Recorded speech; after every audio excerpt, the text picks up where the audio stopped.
intilganga tole yor deydi. Sandan harakot, mandan barakot deydi. Tirikchilikda ayb yo'q deydi. Halolmi? Bo'ldi, uni ayb deb bo'lmaydi. Bo'ldi, shunga yetyapti bilimimiz, kuchimiz, libbo ish qilamiz halol bo'lgandan keyin.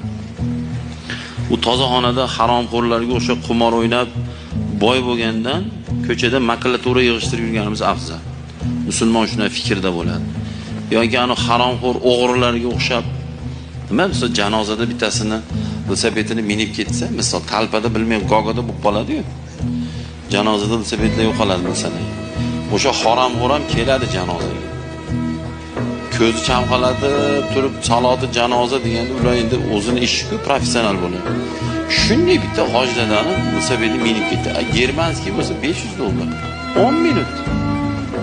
Shunday bitta bosadi, bitta rangni o'zgartiradi, olib chiqib sotadi $500.